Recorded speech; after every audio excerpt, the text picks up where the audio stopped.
Hello, beautiful souls. Welcome. This is Dhwani here. I hope you are doing lovely today. So, let's tune into Conscious Relationships. Today, I would like to share with you something about the crown chakra, Sahasara. That is the seventh chakra.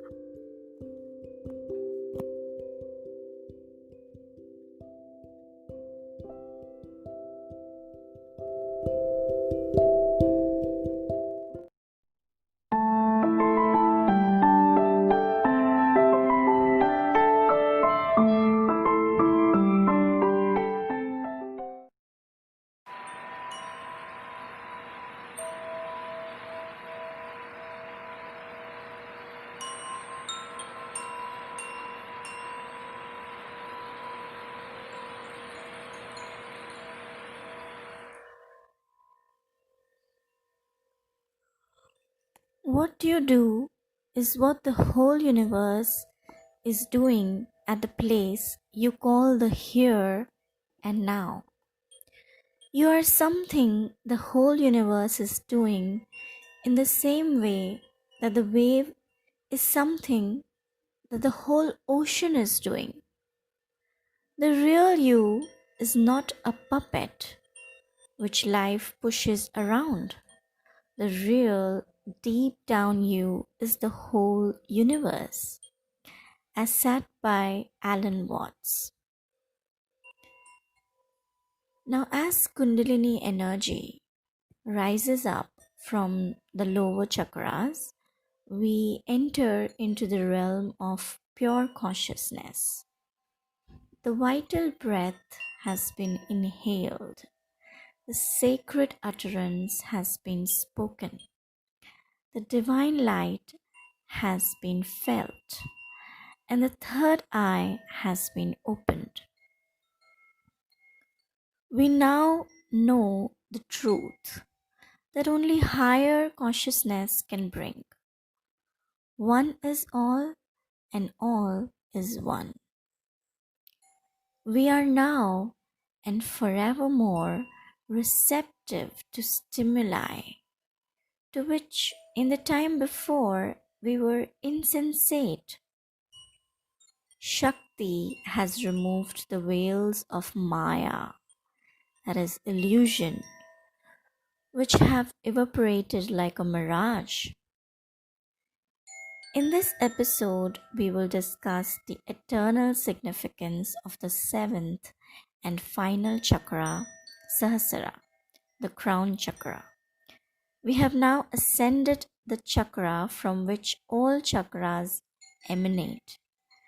We have achieved the last milestone of human awareness, the pinnacle of the human spiritual condition.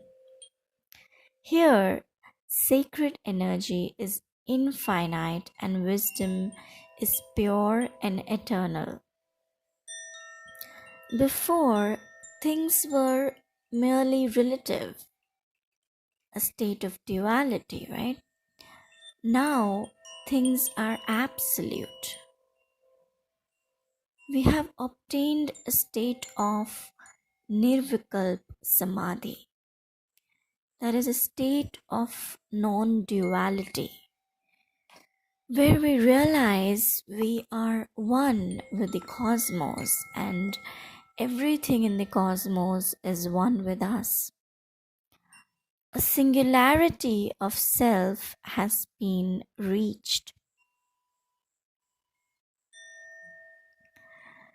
The cosmos has emptied its energy into us, as we have emptied our energy into it. Everything is now an eternal beacon of providence. Like Alan Watts said, God emptied to the limit is man, and man emptied to the limit is God. The Sahasara chakra is symbolized by a lotus with 1,000 different colored petals. arranged in 20 layers of 50 petals. It encompasses the crown of the head, where all chakras are integrated, while it passes into infinity from the top of the head. It is said to be the most elusive chakra in the Kundalini process. This chakra is associated with wisdom, enlightenment, and transcendence, and its governing planet is Uranus, and it is often linked to the pituitary gland. The presiding deity of the Sahasara chakra is Sri Lalita Devi, or the thousand named goddess. It is said that she gives us the power to awaken the Kundalini in others upon awakening ourselves. Now, the center of 1,000 petals covers the limbic area of the brain like the closed bud of a lotus. Above this covering is the balloon like structure of ego and superego. Now, as the brain is covered completely when these two institutions join, and calcification takes place on top of the head. That is how we become a closed personality, limited personality.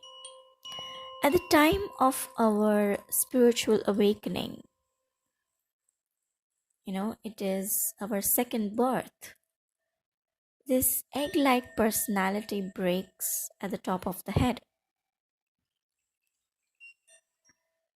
That is, our ego dies. The true nature of the seventh chakra is beyond human comprehension, actually. No words can do it justice. So, I'm not going to speak much today except for the basics. When our crown chakra is cleansed and open, we experience divine union and cosmic love stretching out forever. Vibratory awareness becomes paramount as Kundalini unites us with the infinite wavelength of eternal vibration. Our unique frequency is in tune with the cosmic orchestra. The collective unconscious has become manifest. When our crown chakra is blocked or closed, we feel disconnected spiritually. We tend to doubt everything we have known to be true. In worst case scenarios, we tend to fall into an existential black hole. It's like an identity crisis, or it's called the dark night of the soul. Anybody who has experienced a spiritual awakening has definitely first gone through the dark night of the soul, and we shall discuss this experience in some other episode. Now, here's the beautiful double-edged sword of spiritual enlightenment. If we are able to make it through these dark times and shed that which weighed us down, that is our ego, then our crown chakra opens up once again, even wider than before, and we once again become receptive to stimuli to which before we were insensate. And this can happen many times on our spiritual journey. And each time we tend to gain new levels of wisdom. Each time a new layer is peeled off. Each time we reach a higher level of ascension. Now, the location of this chakra is at the very top of the head, okay, and it controls our inner and outer beauty, the way we perceive things, our spiritual connection. And the lesson that we need to learn from this chakra opening experience is I am a vessel for love and light. Its element is divine consciousness, and it generally develops during the age of 43 to 49 years.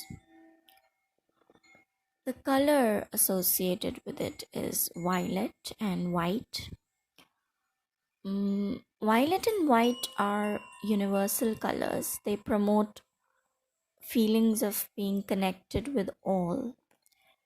These colors bring to mind thoughts and feelings of spirituality, oneness, and meditation. Violet and white can make you feel evolved, exalted, and spiritually awake. Now, the astrological sign associated with this chakra is the sign of Leo. It is so much like the royal lion Leo to be associated with a crown, right?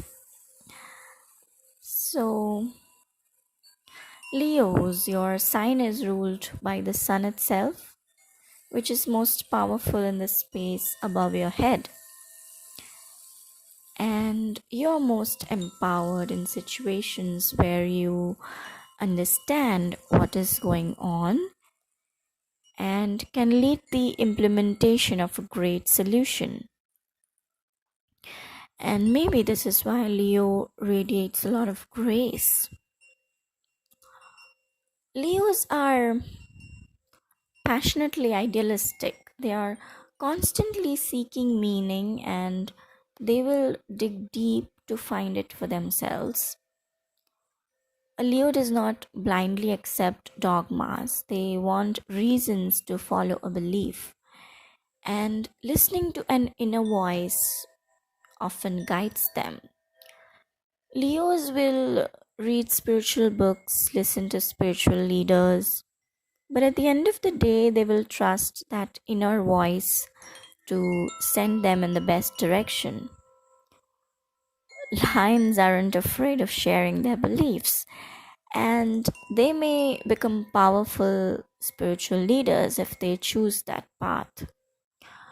However, Leos will only share their beliefs if they truly embody them, and they won't espouse something unless they are already walking and talking it, walk the talk. A Leo can find spirituality outside organized religion also, and particularly loves going outside and experiencing nature in all forms. Spirituality is personal to Leos, and they may not have a name for what they believe. Despite their deep conviction, these people live their spiritual beliefs in everything they do. For them, spirituality is just as evident in their work as it is in a spiritual practice. If a Leo is cut off from their spirituality or isn't living by a self-created ideal, it can become a reason for their unhappiness. And I can say all this because I have a strong Leo energy in my astrological chart. I have my sun sign in Leo, my midheaven or my 10th house is in Leo, as well as my North Node, that is Rahu, and my part of fortune is in my 5th house, that is Leo energy again. So yeah, Leos need regular check-ins with their spiritual self, and they may find guided meditations, retreats, or spiritual gatherings helpful for creating accountability. Leos like accountability in their lives. Those of you who have strong Leo energy in your charts might resonate with what I'm saying. And other characteristic of a Leo is that they like to speak and read a lot about themselves, which I'm doing right now probably, so please excuse me for getting sidetracked. Anyways, moving back to the crown chakra. So when this chakra is activated, spiritual enlightenment shines through us. It is used in Raja Yoga to connect with divine powers. So when blocked, we lose connection with the divine, and all the matters are a matter. And that's when a Leo can become self-centered sometimes. Happens. Everybody have their light and dark sides, right? The journey is actually about learning to accept and becoming cautious about our shadow side, our dark side, and thereby transcend it and shine our light sides, right?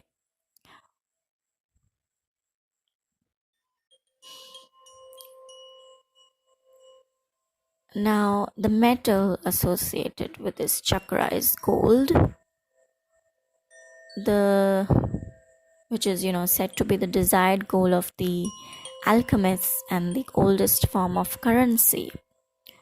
Diamond is also associated with this chakra because it is believed to be the purest of all crystals. Also, clear quartz helps profoundly to banish the negativity and connect with the divine.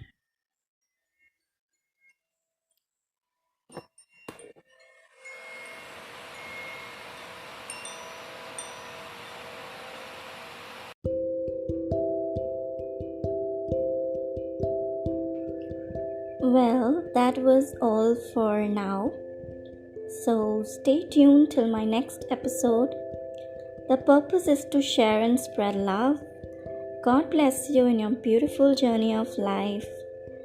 And please share this episode so that more and more people can benefit. And click the subscribe button and especially the bell icon for my YouTube viewers so that you get notified every time I upload a new episode. And you're more than welcome to join our Facebook group, Conscious.Relationships, or follow me on Instagram, Conscious.Relationships. The link is in the description box below or in the About section. Okay, so I'll leave you with that. Thank you so much for listening and have a good time. Bye-bye.